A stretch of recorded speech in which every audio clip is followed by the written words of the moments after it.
course, you know, come and edit out all the other bits, bits and pieces. Excuse me. I'm getting old. Lips teeth, tip of the tongue, lips teeth, tip of the tongue. Lips, teeth, tip of the tongue. Me.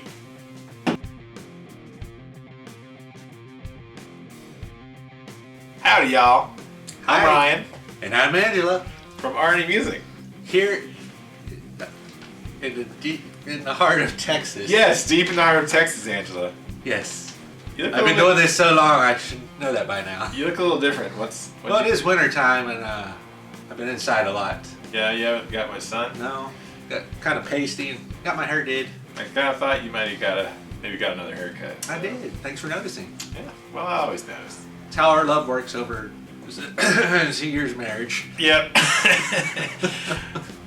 Just kidding. It's not really Angela. It's Paul, the bitter bass player. It's me. You're not always bitter though. That's just the title I've given you. You ever get a nickname that you didn't really want? I've been called a lot of things. It's like, oh, I know that's true. I've heard a few of those. Yeah, it's like, no, being Italian, the family calls me Paulie, or Paulie. Little Paul, L-I-L, Little Paul. Little Paul. Paul, because I'm the third one in the family. The third Paul. Third Paul. Consecutive. We all have different middle names. My Christmas presents growing up said Paul 3, like the Roman numeral. That's pretty cool. I didn't get Trey all Paul. I like that one. That's good. Like Where, 3. Oh. Trey. Trey? Dominoes, man. Paul the Third. I'm gonna start calling you Paul the Third. That's pretty cool. So Angela's at home today. We got a a baby. Not our baby. Yeah. But we're babysitting. I was surprised too. I was like, man, I didn't know Angela was pregnant. Not our baby. We're babysitting a family member, and so a little 8-month-old, and so she's kind of busy with that and not feeling too good today. So He got her sick. it wasn't me. It was Nam. He came back sick. I'm sure they kissed. It was him. I'm just saying. I've been away. Because I was with him. He didn't kiss me, and I'm not sick. The doctor said I wasn't contagious, so I took their word for it. That's what they said. Yeah, doctors aren't humans. they don't always know. They don't make mistakes at all. So she's not here today, so Paul is going to fill in for today's Ask RNP I'll try to make as many funny faces as possible. as possible. So let's just get started. We'll jump right in. First question from Taylor Carter. Hey, it's Taylor. I have a Washburn Idol guitar. Hi, Taylor. Hi, Taylor. Angela does it. She does do that. I can't fill her shoes, but I'm trying. All right. She's nice. I was wondering, is there a way to measure the scale length, and where do I measure from? Could you do a video on it? Yeah, well, I can tell you real quick. Measuring tape. Yeah. Definitely measuring tape. It's pretty simple. A couple of methods, but one easy one is you want to measure from the inside of the nut, like where the nut basically touches the first fret, so the inside part of the nut, and measure all the way to the middle of the 12th fret wire. Now do it on one of the middle strings, like the G string or the D string. Oh, G string. Yeah. So measure from the inside of the nut to the 12th fret, and then double it, and then there's your scale length. So it's pretty simple. So if it's 25, if it's not 25, if it's 12.5, and then you double it, it would be 25-inch scale. There you go. Pretty simple. Thanks for the question, Taylor. Yes. Next question, Tim Worley. Always good questions from Tim. Hi, Tim. What's up, Tim? Still waiting on my words, man. Still wait. Oh, that's right. Still waiting. Supposed to send Paul some lyrics. See what happens. Can't be famous without you, man. See what happens when you ask questions and it's not Angela and it's Paul. You get in trouble. I know you. Hi, Ryan and Angela. Hi. Hope Nam was good and you got some biz done. Anyways, I was wondering why they have mother of pearl inlays on instruments, but no father of pearl.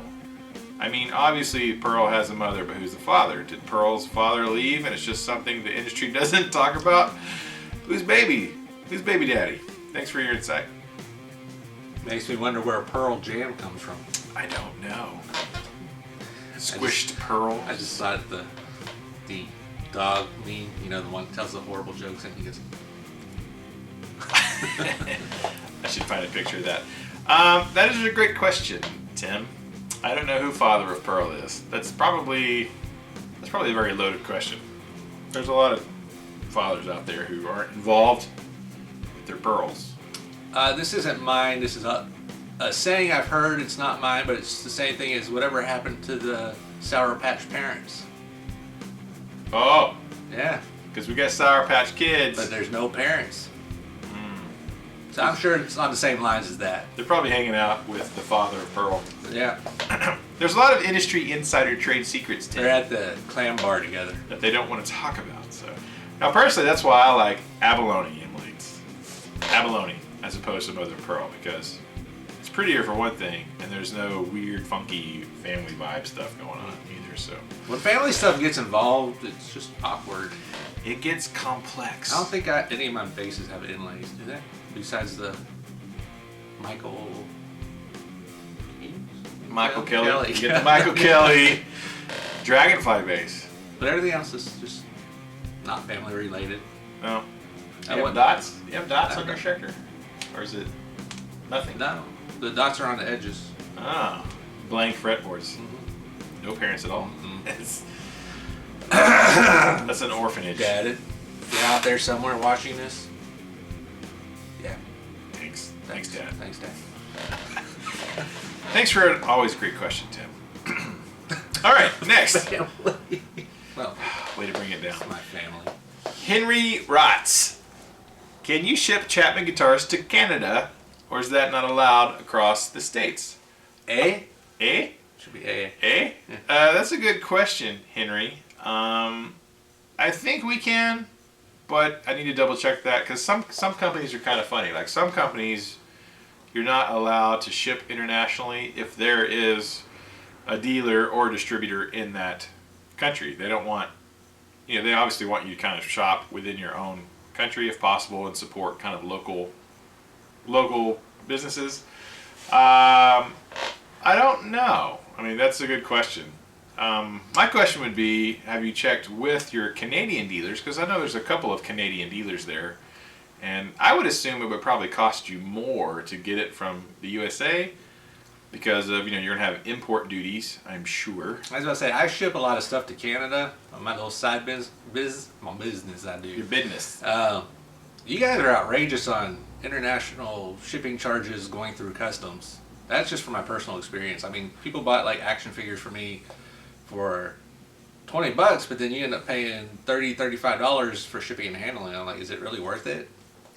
Yeah, I mean, that would be my question. I mean, of course, I appreciate the support from all over, but, I don't really know. Would it be more affordable for you to buy from the States than from the Canadian dealers, or not?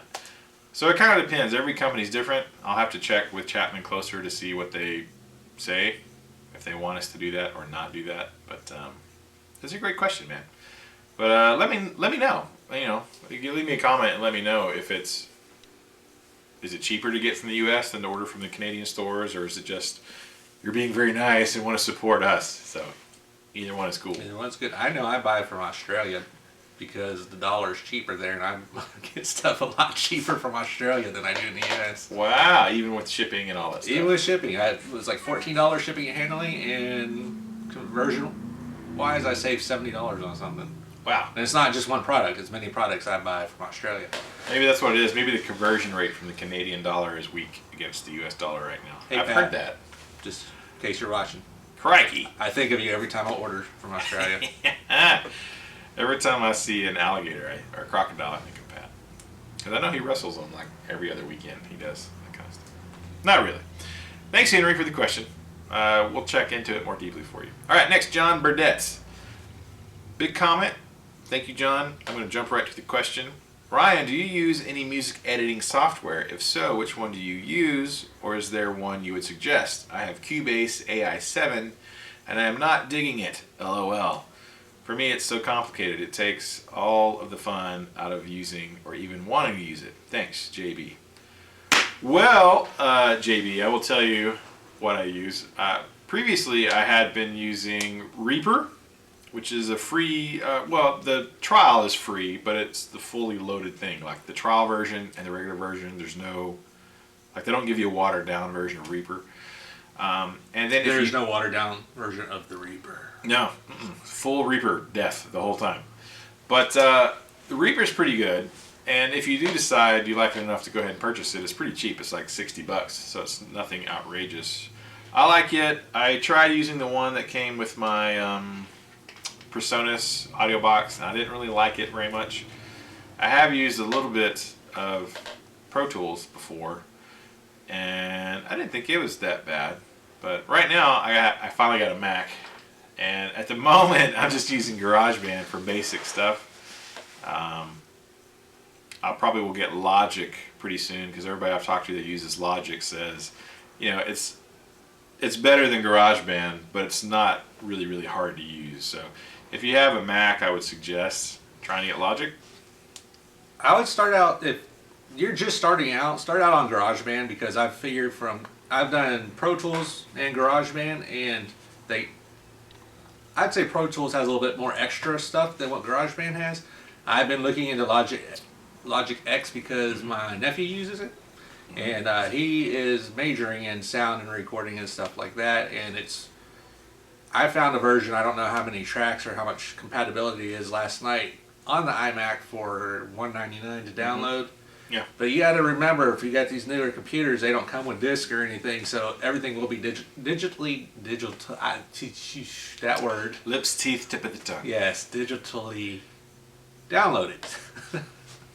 So right now I've just been switching back and forth between Pro Tools and GarageBand. Right now I think GarageBand's the easiest. Mm-hmm.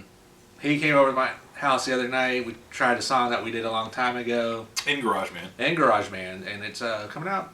Listen, yeah. I thought it was coming out better than how I started out on the original version of GarageBand. I just updated my GarageBand on my new little MacBook Pro, and it's a lot better than it used to be. Now, of course, the problem with Logic or GarageBand is you do have to have a Mac to use it. Macs are not cheap. No, but it's interesting. But not cheap. For years and years and years, Pro Tools has sort of been the industry standard that everybody uses. So, especially if you're going to collaborate with any other people, it might be an idea to get into some Pro Tools because you can get the lighter version. It's stripped down, but depending on what you really need to do with it, the stripped down, cheaper version of Pro Tools might be all you need.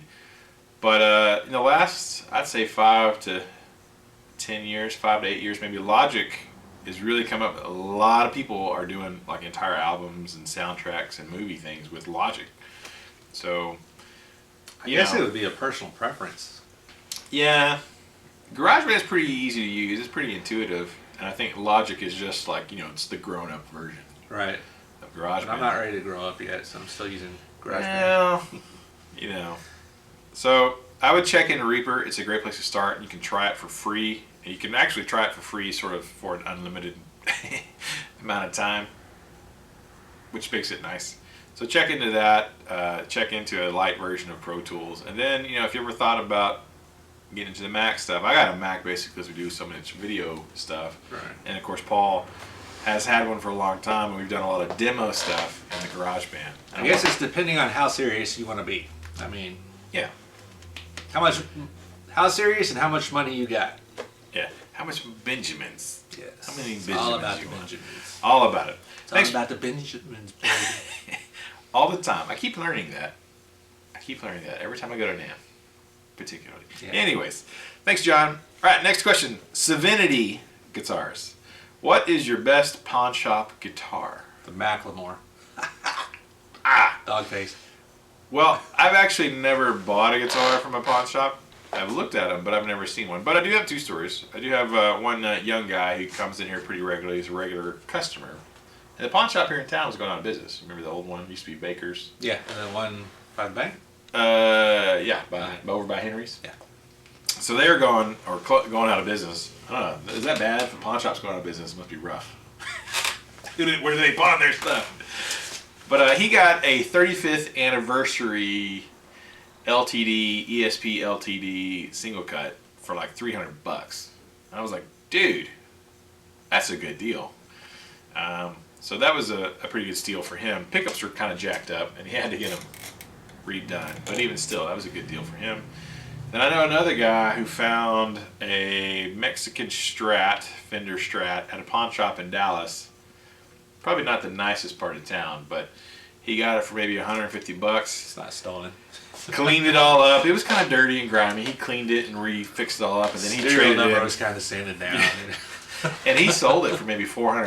You know, because $400 for a used Mexican Strat's pretty good deal. So I've never bought one. Small town pawn shops usually don't have much good stuff here. They got a whole bunch of Well, I don't Samics. know. I got a friend of mine who had a custom guitar built, $2,000 custom. Needed money, put it in the pawn shop. Got $1,500 for it, and then I don't know how much it sold for, but it sold a custom guitar. I mean, I guess it depends on. Have you ever bought a bass from a pawn shop? I don't think so. I really don't remember. It's a lot I harder. had too many concussions in my life. I can't remember. It's a lot harder than it used to be years and years ago, but kind of before the internet, you could find some sweet deals at a pawn shop because you'd have guys who knew nothing about guitar, they didn't know what they had. I think if you're a beginner, that's the best place to go. But if you're an experienced person, you can go in there and find a nice bass or guitar that might need some work and save some money and put the work in it yourself. Yeah, that's if you know what you're doing. Because Right. I've had beginners that come in and they bought something at a pawn shop, and I'm like, how much did you pay for that? They're like, well, this much. I'm like, you know, you could have got a brand new one for cheaper. Yep. But they don't know. So a pawn shop's kind of, Study before you buy. yeah, like if you know your stuff, go in there. It's But like if you don't know marriage. Get to know her before you buy her. well, sometimes. I'm not married. Sometimes it's a good idea. So, thanks, Divinity. I was married once. I went into it without knowing a lot about it, and it's probably You should have researched that one a little bit more, probably. Yes. So I'm not married again. That's all I'm saying. That's all I'm saying about that one. All I right, was young and stupid. Chuck, J2, great show as always, and Angela's hair rocks. Thank you. I think so. Why do you prefer set neck over bolt-on neck, and what do you think of the Washburn HB35? Well, that kind of goes back to last week. We were talking about the new PRS, has a bolt-on neck, and I've never really been a big fan of those. I think it goes back to a lot of the Fenders that I've played, where the neck is bolted to the body. It's very blocky and clunky. It's very chunky, and I don't really like that. I like the set necks. It's a little bit smoother transition from the neck to the body. And so most of it has to do with comfort a lot of the times. Obviously there's some incredible bolt-on guitars that sound wonderful. Ibanez does a good job of making some ones. I know you've got several basses that are bolt-on necks. Do I? Yeah, you do. Wait. Your Ibanez is a bolt-on, Oh, yeah. and it was a swanky bass It was. in its day before you threw it out of your truck. It's angry. You got ejected. Threw it on the ground. Threw it on the ground. Not part of the system. It's still a good bass, Man. though. It is. I rebuilt it. It's got some road rash, but besides that, sounds great. Yeah, but your other Schecter is actually a neck through. Neck It's through, one which I piece. love that. The neck through is It's nice. just nice. I don't know if I've ever really noticed people say, set necks sound better than bolt-on necks. And I don't know if I really subscribe to that particularly. The But I bolt-on like the necks I've feel. had issues with because I'm not going to say which one because I don't want to bash the company. But no matter how I had Is it the white one? yes, Okay. the tuning doesn't stay in tune as well as it should. It's not as stable It's not as stable. from a bass Personal standpoint. experience. Yeah. That's just me. Mostly it was down to a feel kind of thing. I don't like the bullets rubbing on my belly. If they're poking you, there might be something wrong. You Yeah, might I have like to the smoothness. straight them down. So for me, it's mostly a comfort hand issue thing. So it's not really about the sound particularly. Paul had, not this Paul, No. our another friend Paul, he came over, he has an older PRS bolt-on that he came in and tried out some amps yesterday. This sounded amazing. And it felt really good too, but they're all different, Thanks for the question. Oh, HB35, I think it's great. Washburn stuff, especially the HB35s, which is like their jazz sort of rockabilly kind of guitars. I think they're great guitars, man. They do a really good job with those. So, all right, Pokey00182. Can't decide ML1 or ML3 modern. I am unable to try them as I live in northern Canada. Just wanted some opinions, eh? Well, they're pretty different guitars. It depends on what kind of music you play. If you're more into sort of hard rocking stuff, if you're more into rock and more kind of metally things, I would definitely go with the ML3 Modern, because the passive-aggressive pickups, which is a great name for pickups, passive-aggressive, are really, really good for that. I think with the ML1, if you're leaning more sort of the classic rock, maybe Hendrixy kind of things or old Clapton-y things, you know, more like something you use a Strat for, the ML1 would probably be a little bit better for you. I think the ML3 is a little bit more stable as far as tuning and that kind of stuff. So it just depends on the kind of music that you see yourself playing mostly. Well, with a name like Pokey, I'm curious. You're either a Garfield fan or you're a Pokemon fan. So are you playing rock or metal? Or Pokey Metal. Or Pokey Metal. Pokemon. I don't know. Well, Pookie was... On Garfield, it was Pookie. Oh, was it? Yeah. Oh, there were two O's. My bad. Sorry. See? I'm the bigger Garfield fan because I know Garfield. the little... it was a teddy bear. Yeah. Pookie. Almost 40. Still love Garfield. Who doesn't love Garfield? It's hilarious. My 10-year-old loves... He's reading all my old Garfield books. I have all. I think I have like 1 through 28 still. Oh, wow. That's more than me. But I knew how to spell Pookie. Yeah, he did. I pay attention to the details. That would be, maybe clarify what kind of music you kind of intend to play with it. I like it. Of the two, my personal choice for me, if it were me, would be the ML3 Modern. So, take it for what it's worth. Thanks for the question. Pokey00182. Withered, what do you think of the Washburn HB36? I want a semi-hollow like the 339. Kind of going back to the HB35, they're great guitars. I think Washburn does a really good job on that stuff, and it's very affordable. Ibanez also does a really good job with their sort of jazz 335 style guitars. I kind of like the Washburns a little bit better, but I don't think you would be disappointed with one. And they're in a great price point too, Withered. So, thanks, man. Next question, Adam Lamar, Axum Jacks from Nacogdoches, Texas. Hi, Adam. Ryan, speaking of the orange stuff and tube versus solid state, if you had the choice and someone else was buying, I like that, would you still choose a Micro Terror over the Crush Pro CR120? Now, I see questions from him a lot, right? Yeah, Adam's great. Mm-hmm. Okay. He's the one with the big old beard that comes over fairly regularly. Did my stickers. Every time I hear your name, I think of the guy from Maroon 5. I'm sorry, I know it's not the same. Oh, no.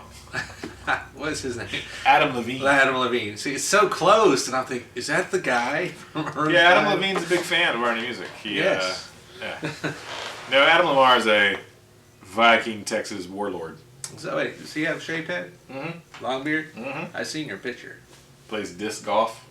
I've tried that. I'm not very good. I'm not very good either. I throw straight, it goes that. If someone else was buying Adam, I would probably go with the CR120 because it's a head.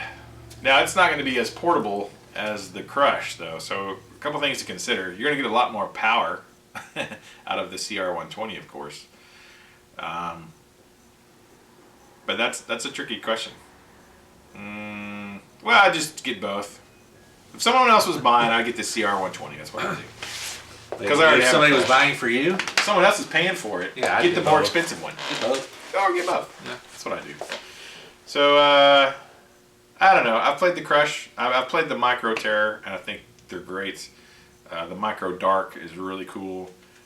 But I'd probably go with the Crush Pro CR120 because it's a rocker verb circuit, which is the micros are not based off the rocker verb, and I like the rocker verb a lot. Even though the Micro Terror does have a cooler name. Yeah, and it's micro and it's super portable. I mean, you can't take my word though. I bought an amp based off of a blue light.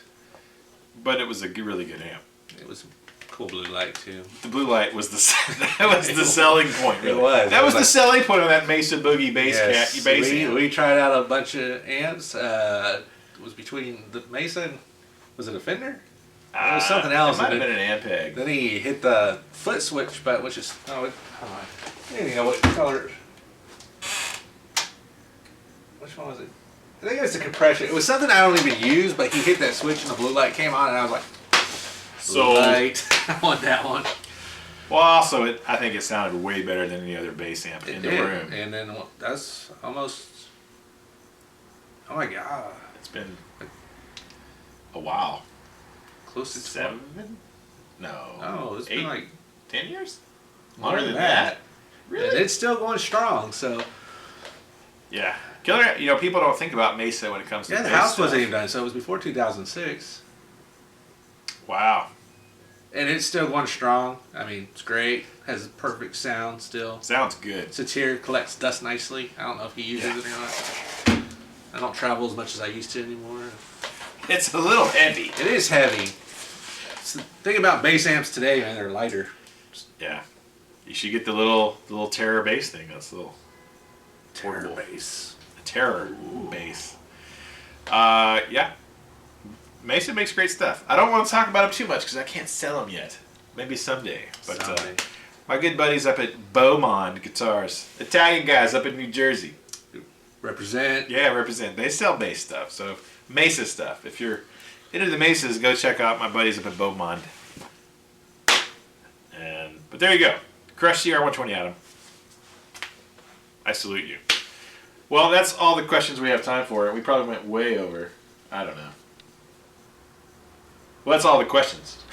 No, it's not bad. Oh, 26 minutes. Not too too bad. bad. It's like a regular. It's like a Sitcom with no commercials. yeah, no commercials. Actually, it's kind of like an unbig commercial. It's just one big commercial for RNA music. There you go. Demonard, Texas. That's where we're at. She uses this. I don't. She got like this. Be like. I don't know. She usually lets me point that out. Sorry, Angela, if I'm letting you down. Yeah. Big thank you to Paul. Paul 3. Paul 3. Lil Paul, Paulie. Little Paul the bitter bass player for filling in this week. We'll see how it goes next week. I don't know. I really don't know how long we're babysitting, so we'll see what happens. Might be back. He might be Never back. know. I might get a text again at 10:30 in the morning. I texted him this morning. Hey, you want to be in my RNA, Ask RNA thing? It's like, I'm just getting up. It would be really boring if it was just me. So. No, I'm around you all the time. It's not that Yeah, you hard. keep coming around. Yeah. It's good. All right, man. Awesome. Well, thank you guys so much, and gals. Leave your questions below for next week, and we will try to answer them. Or make smart Or do butt something. comments, sorry. Smart. Yeah. Yeah. PG-13. PG-13. It's Italian It's kind more of of the PG. I know. You It's like, man, I'm a lot better now that everybody around me has kids. I learned to censor myself. So here's awkward pauses, but you heard me this morning. Here's the thing: is like when I came back from hanging out with like just a bunch of Italians, I'm like, he felt dirty. No. I just was a little bit relaxed with my language. I'm like, Yeah. oh man, oh you can tell. I mean, even Ike was like, oh, you've been hanging around us too much. I'm like, you swore. I'm That's like Christmas at my house. It's like down here I'm fine. I go home and then it's like F-bombs everywhere. we had Merry freaking Christmas. Ike's friend, who's a bass player. I was telling you about him. He was there. Robert called him F-bomb Tommy. That's a pretty cool name. F-bomb Tommy, because it's like F-bombs everywhere. Maybe it's an Italian thing. I don't know. Maybe, I don't know. It could be. Well, that's it for us this week. So thank you guys so much for watching. Keep the music alive. I don't know what she said. What's your sign off? She says, "Don't forget it." But if you had keep you had a sign off, what would it be? Oh, No F-bombs. no F-bombs. I have to think of something. I don't know. You got to come up with your own sign off so that next time. All right. But mine's keep the music alive. Whatever Angela says. And then we wheelie. Or willy. Bass solo. Bass solo. Bye y'all. Later.